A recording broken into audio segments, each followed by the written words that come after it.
ప్రేక్షక మహాశయులందరికీ నమస్కారం. మనందరి జీవితాలు ఈ రోజుల్లో చాలా బిజీగా మారిపోయాయి. పని, కుటుంబం, బాధ్యతలు ఇలా ఎన్నో కారణాల వల్ల పెద్ద పెద్ద పూజలు చేయడానికి సమయం దొరకకపోవచ్చు.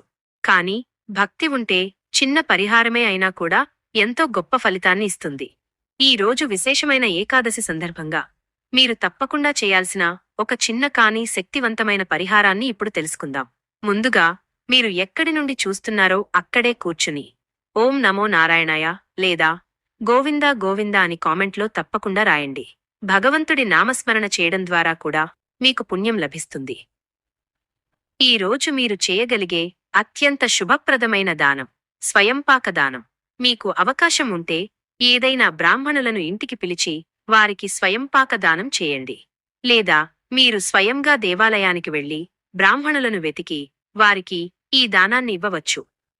స్వయంపాక దానం అంటే ఏమిటి? బ్రాహ్మణులు స్వయంగా వండుకొని తినడానికి కావలసిన పదార్థాలను దానంగా ఇవ్వడం.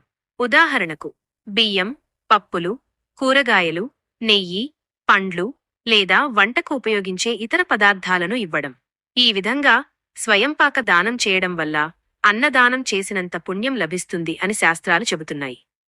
అంతేకాకుండా ఈ రోజు సాయంత్రం తప్పకుండా విష్ణు దేవాలయానికి వెళ్లి దర్శనం చేసుకుని రావాలి. ఏకాదశి రోజున విష్ణు దేవాలయ దర్శనం చేయడం వల్ల మనకు తెలిసి తెలియకుండా చేసిన పాపకర్మలు తొలగిపోతాయి. మన జీవితంలో పుణ్యఫలం, శుభఫలం పెరుగుతుంది. అందుకే భక్తులారా, ఈ రోజు వీలైతే తప్పకుండా స్వయంపాక దానం చేసి సాయంత్రం విష్ణు దేవాలయ దర్శనం చేయండి. ఈ చిన్న పరిహారం కూడా మీ జీవితంలో శుభఫలితాలను తీసుకురాగలదు. ఈ వీడియో మీకు ఉపయోగకరంగా అనిపిస్తే తప్పకుండా లైక్ చేయండి. మీ కుటుంబ సభ్యులకు మరియు స్నేహితులకు షేర్ చేయండి. ఇలాంటి మరిన్ని భక్తి, పూజా పరిహారాల వీడియోల కోసం మా ఛానల్ను సబ్స్క్రైబ్ చేసి బెల్ ఐకాన్ను ప్రెస్ చేయడం మర్చిపోవద్దు.